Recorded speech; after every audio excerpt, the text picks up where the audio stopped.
Hello friends, I thought I would do a little pick a card reading for us here on Patreon. Thank you for all of your support, whether you are a longtime paid member or a new free member. Thank you, it means a lot. And I sort of miss doing pick a cards, so I thought as a freebie for everyone who's part of the Patreon and whoever's watching this YouTube randomly, this would be a little December pick a card for using the Labunco Tarot. So I've got my little salt here, something that I use when reading for other people. And then I'm just showing you what the actual box and guidebook look like. Not important now, but it is a very pretty construction. I'm just going to shuffle these up a little bit. I will use reversals, so I will mix reversals in intentionally. I will shuffle them again, but just so you can see a little bit of the process as I'm thinking. Oops. I'm trying not to look at the cards. I don't know why. It doesn't really matter for me, because I'm not necessarily picking one of these, but for you, I do sometimes flip my cards upside down. So some people find that very odd. These are not bad cards to shuffle. I'm just doing a very bad job shuffling. Some people find that odd, but you will notice when you use cards a lot that they start to curve. So mixing them back and forth prolongs the sort of flatness of them. So with this shuffling, I will be flipping inverted, so like this way. If that matters to folks, if you want to take a moment to pick a card, left, right, center. Those look pretty even. Okay. This, we're not doing a wild card, so I'm gonna get those out of the way.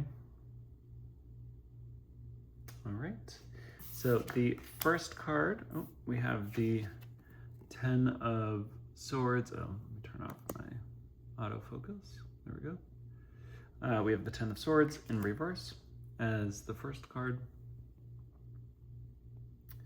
And the 10 of Swords, I don't know why I put that down because we're really just looking at this card right now.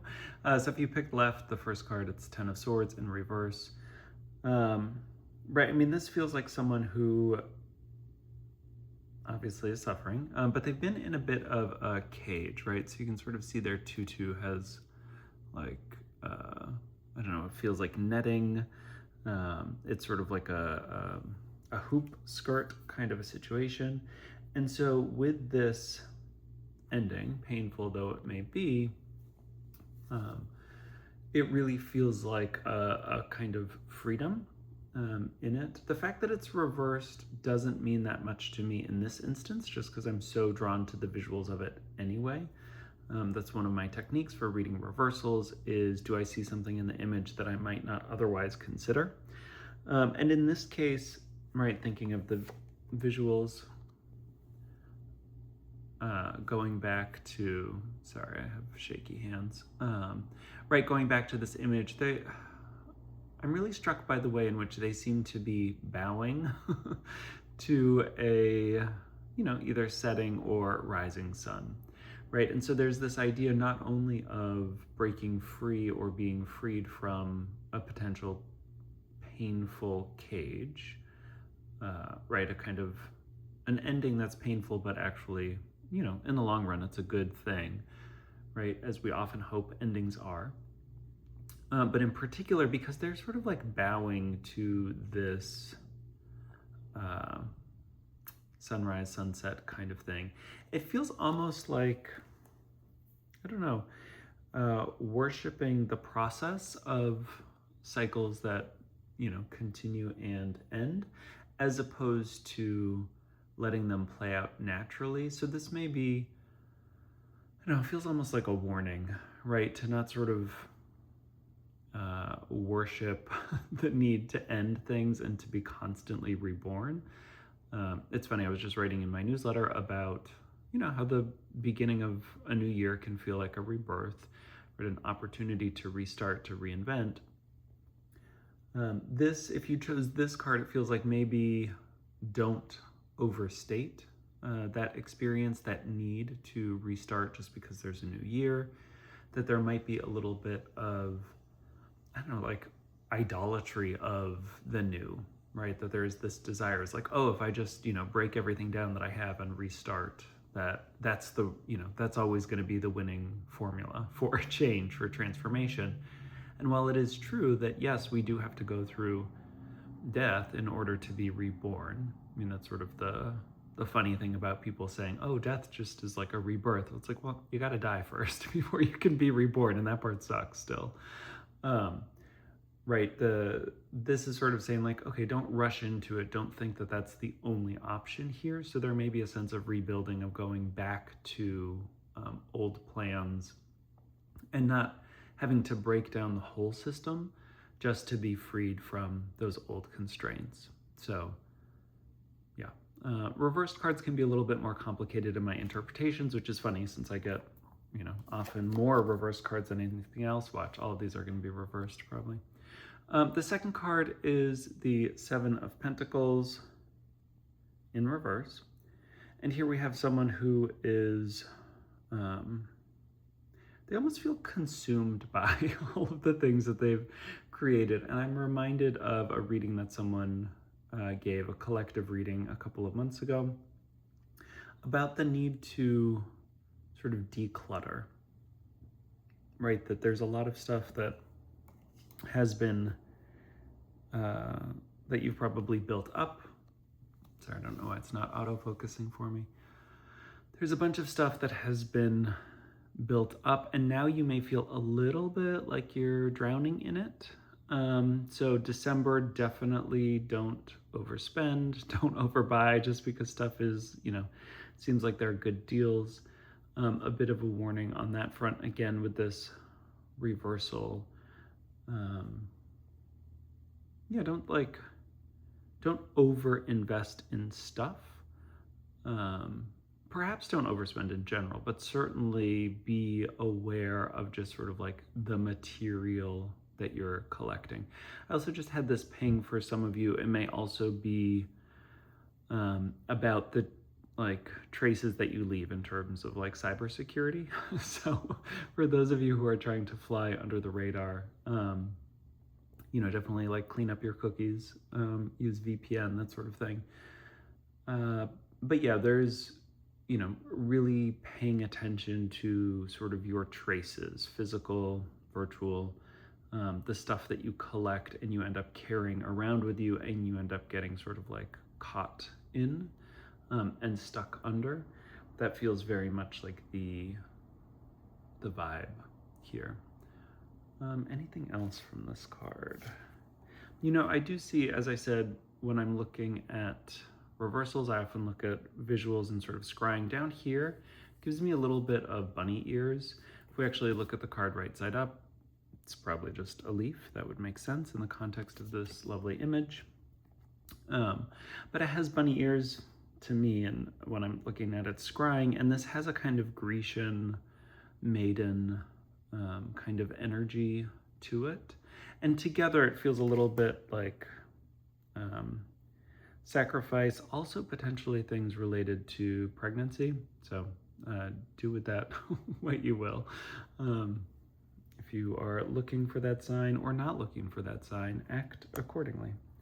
The third card that we have here, hallelujah, not reversal, we have the Three of Wands, upright, and there really is this explosion of energy, this sending forth. I think Sagittarius is an excellent time for this kind of energy, and that will take us, you know, for the first 3 weeks of December.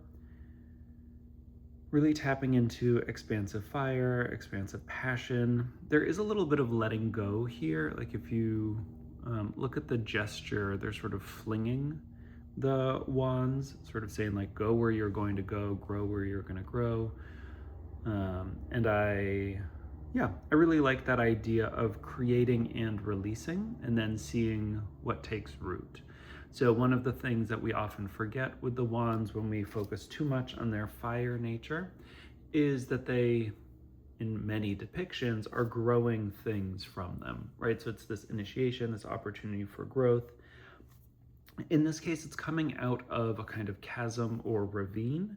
So I'm reminded of the wild unknown archetypes and the fault line. And sometimes in those places of, where the cracks appear, so to speak, it could be very easy to want to, and very understandable, to want to cover over those cracks, right? There's something dangerous about that exposure. The Lubanco Tarot is designed more for shadow work.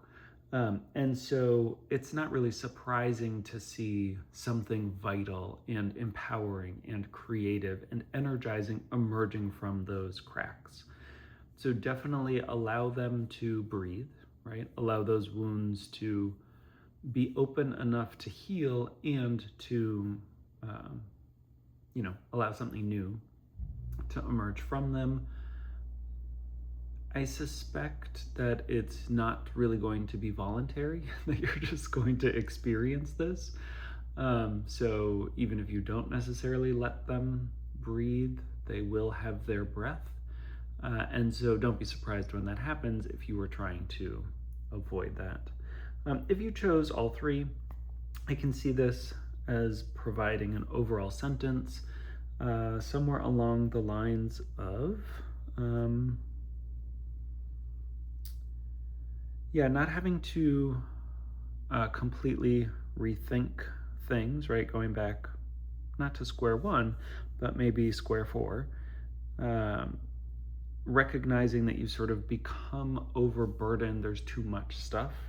There is, it's just sort of like gotten overly complicated. And in the open spaces, right, imagine sort of you're weeding or you're plucking out some of your, some of the plants that you've been nurturing. And out of those open spaces, something new and vital and important emerges. You haven't gotten rid of everything, right? But instead, you've gotten rid of maybe three things, and in that space, new things can emerge, new life or new energy emerges. What's funny is I said go back to square four, and then if we take, we go back to square four, we have 7, so it's like, uh-oh, we have to get rid of 3. If we get rid of 3, there's room for something new to emerge. So that is your month ahead reading for December. I hope you enjoyed it. Whether you did or you didn't, let me know, and I can try to adapt accordingly. I hope this is something that we can continue to do together every month. And again, this is all from the Lubanco Tarot by E. Lubanco. I don't know if I'm saying that last name correctly. I don't know them. But it was gifted to me by Llewellyn, so I just wanted to give a little shout out to the deck because I really love it. It's really spectacular. I mean, you got to see all these great little details, right?